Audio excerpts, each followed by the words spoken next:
Ahmedabad municipal corporation દ્વારા આયોજિત લોકાર્પણ, અનાવરણ તથા વણઝરના પુનર્વસિત રહેવાસીઓને સનદ અર્પણ કાર્યક્રમમાં આપણી સૌની સાથે મંચ ઉપર ઉપસ્થિત આપણા સૌના લોકલાડીલા સાંસદ, કેન્દ્રીય ગૃહ અને સહકારિતા મંત્રી શ્રી અમિતભાઈ શાહ સાહેબ, અમદાવાદ મહાનગરપાલિકાના મેયર શ્રીમતી પ્રતિભાબેન જૈન, સાંસદ શ્રી નરહરિભાઈ અમીન, મારા સૌ સાથી ધારાસભ્યશ્રીઓ, ઉપસ્થિત સર્વે આમંત્રિત સર્વે મહાનુભાવો, પ્રેસ મીડિયાના મિત્રો, સૌને મારા નમસ્કાર।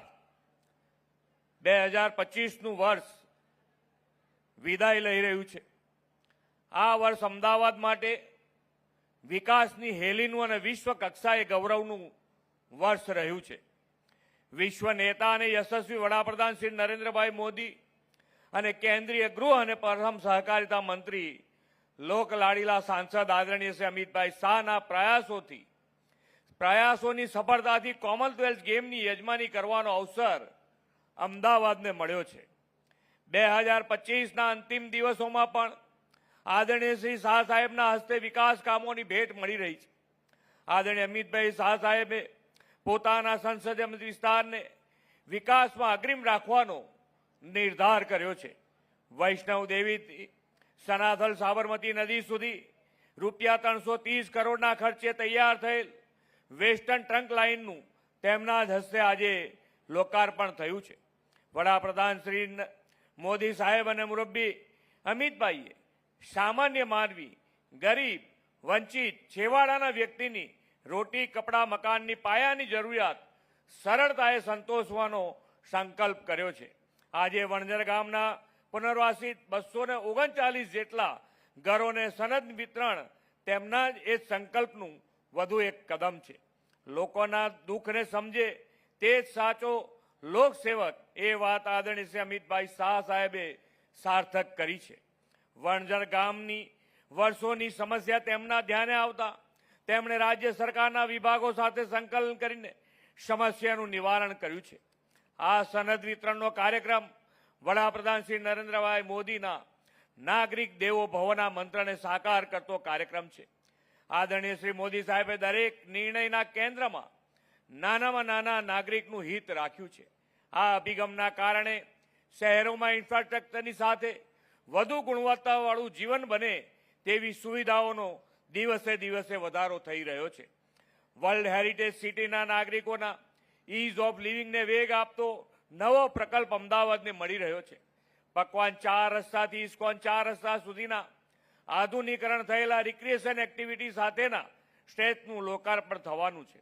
આદરણીય શ્રી અમિતભાઈ શાહે પોતાના મત વિસ્તારમાં લોંગ ટર્મ ડેવલપમેન્ટની દિશામાં આગવા વિકાસ કાર્યોનું આયોજન પણ કર્યું છે।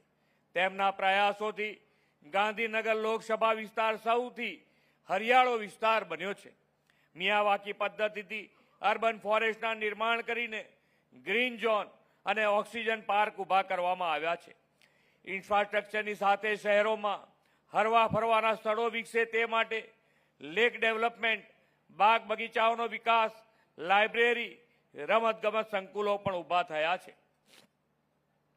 શ્રી મોદી સાહેબે વધતા શહેરીકરણને ચેલેન્જ નહીં પરંતુ ઓપોર્ચ્યુનિટી તરીકે સ્વીકારીને અર્બન ડેવલપમેન્ટનો નવો નકશો કંડાર્યો છે।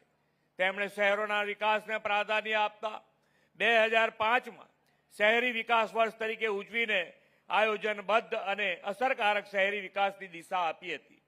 શહેરી વિકાસનો જે મજબૂત પાયો શ્રી મોદી સાહેબે નાખ્યો છે તેને બેસ્ટ ક્વોલિટી સિટી ડેવલપમેન્ટના સંકલ્પ સાથે આપણે 2025ના વર્ષને શહેરી વિકાસ વર્ષ તરીકે ઉજવીને સંગીન કર્યો છે।